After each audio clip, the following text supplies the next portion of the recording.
వెంకటరెడ్డి గారు, మా ఫాదర్ పేరు. 60 సంవత్సరాల ఏజ్ అండి, 60 years. 70 యూనిట్లు, పొద్దున 35, సాయంత్రం 35, 70 యూనిట్. ఇప్పుడు కంప్లీట్ గా ఇన్సులిన్ అనేది బంద్ విత్ డాక్టర్ సలహాతో. నా పేరు బాలకృష్ణారెడ్డి. నేను 2009 నుంచి నేను మెడికల్ సర్వీస్ చేస్తున్నాను అనమాట. నా స్పెషాలిటీ ఏంటంటే గాయాలు అవుతుంటాయి కదా, సో దానికి మెషిన్స్ పెట్టి మేము మంచిగా చేస్తాం అనమాట. సో అది షుగర్ వల్ల కావచ్చు, ఏదైనా సర్జరీస్ అయినా కానీ, సో స్పెషల్గా మేము ఇంటికి వెళ్ళి చేస్తూ ఉంటాం అనమాట.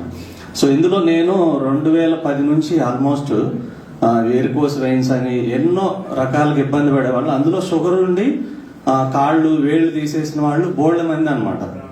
ఇప్పుడు మా ఫాదరే ఆల్మోస్ట్ 8 సంవత్సరాల నుంచి షుగర్తో సఫర్ అవుతుండే. ఆయనకి యాక్చువల్గా ఆల్కహాల్ వల్ల ఇదైంది అనమాట. సో ఆ 8 సంవత్సరాల నుంచి స్టార్ట్ అయింది, కాస్త మెల్లగా ఒక టాబ్లెట్ నుంచి స్టార్ట్ అయింది. సో అలా ఇన్సులిన్ స్టేజ్కి వచ్చారు. ఆ ఇన్సులిన్ కూడా 10 యూనిట్లు 20 యూనిట్లు పోయి 70 యూనిట్లు తీసుకునే స్టేజ్కి వెళ్ళారు అనమాట. రోజుకి 35 యూనిట్లు పొద్దున, సాయంత్రం 35 యూనిట్లు ఇట్లా తీసుకుంటున్న పరిస్థితిలో ఆయన కూడా ఏంటంటే ఆయనకు తెలిసినవి అన్ని ఫాలో అవుతా ఉంటారు. సో అట్లా కూడా పెరుగుతూ వచ్చింది అనమాట షుగర్. సో అయితే నాకు ఒక ఫ్రెండ్ ద్వారా నేను వాళ్ళ ఫ్రెండ్ వాళ్ళ ఫాదర్కి ఒక 6 సంవత్సరాల క్రితం ఈ మిషన్ పెట్టడం జరిగింది అనమాట. సో ఆ పరిచయంలో ఎవరైతే ఆ పరిచయం అయ్యారో ఆ పర్సన్ నాకు మెసేజ్ పెట్టారు. సో ఇట్లా షుగర్ రిలేటెడ్ ఒకటి వచ్చింది ప్రోడక్ట్, మీరు ఒకసారి చూడండి అని చెప్పేసి సార్ది లింక్ పెట్టారు. లింక్ పెడితే నేను ఫస్ట్ జాయిన్ అవ్వలేదు. తర్వాత మళ్ళీ ఫోన్ చేసి రిమైండ్ చేస్తే సరే చూద్దాం అని చెప్పేసి విన్నాను అనమాట. సో విన్న తర్వాత నాకు నమ్మకం అనిపించలేదు, ఎందుకంటే మేము ఎంతో మందిని చూస్తున్నాం కాబట్టి టాబ్లెట్స్, ఎన్నో రకాల ట్రీట్మెంట్స్, సో ఎక్కడ కూడా వినలేదు. నేను విన్నది ఏంటంటే కాకరకాయ జ్యూస్ తాగుతారు, లేకపోతే ఆ జ్యూస్ ఈ జ్యూస్ విన్నాం తప్ప, సో అది కంటిన్యూ చేసి కంప్లీట్ గా మందులు మానేసిన వాళ్ళు అనేది నేను ఈ 16 సంవత్సరాలు నేను చూడలేదు. సో ఎవరిని షుగర్ కి సంబంధించి సో ఎంతో మంది పేషెంట్స్ కలిసాము, ఎవరిని చూడలేదు. అది పెరుగుతూ వస్తుంటది తప్ప తగ్గడం అనేది అసలు ఉండదు, మీకు హిస్టరీలో, మెడికల్ హిస్టరీలో లేదు.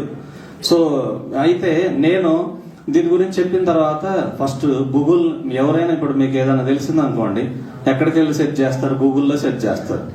నేను కూడా ఈ స్కాపస్ జనరల్స్, లేకపోతే థాయిలాండ్ మెడికల్ అసోసియేషన్, ఇవన్నీ కూడా రీసెర్చ్ చేశాను అనమాట.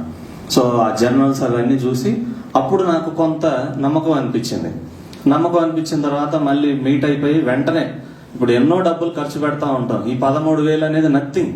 ఒక హాస్పిటల్కి పోతే జస్ట్ ఒక్కసారి టెస్టులు చేశారనుకోండి, ఒక 20,000 ఒక 10,000 ఈజీగా లేచిపోతాయి. అలాంటిది 3 నెలలకి కోర్సు 13,200 అంటే ఏముంది, నథింగ్ అని చెప్పేసి వెంటనే క్రెడిట్ కార్డ్, అమౌంట్ లేకపోయినా క్రెడిట్ కార్డులో ఆర్డర్ పెట్టేసి మా ఫాదర్కి పంపించాను. ఆయన స్టార్ట్ చేసిన 10 రోజులకి ఆయనకి తెలిసిపోయింది అన్నమాట, బాడీలో తెలిసిపోయి ఆటోమేటిక్గా 35 యూనిట్లు పొద్దున ఇన్సులిన్, సాయంత్రం ఇన్సులిన్ అనేది తగ్గించిన తర్వాత అలా వాడుతూ నెల రోజుల తర్వాత టెస్ట్ చేయించుకున్నారు. షుగర్ అనేది పెరగలేదు, అలానే ఉంది. 35 యూనిట్లు తీసేసినా గానీ మళ్ళీ అంతకుముందు ర్యాండమ్ గా చేసేవాళ్ళు సార్. 250, 260 ఉండేది ర్యాండమ్ లో 260 అట్లా ఉండేది అనమాట. అలా చేయించుకున్న తర్వాత నెలకు ఒకసారి చేయించుకుంటూనే ఉన్నారు. ఒక 20 యూనిట్లు 30 యూనిట్లు అట్లా తగ్గుతూ వచ్చింది. మొన్న ఒక 3 months తర్వాత చేపిస్తే 180, 190కి వచ్చింది అనమాట ర్యాండమ్ అనేది.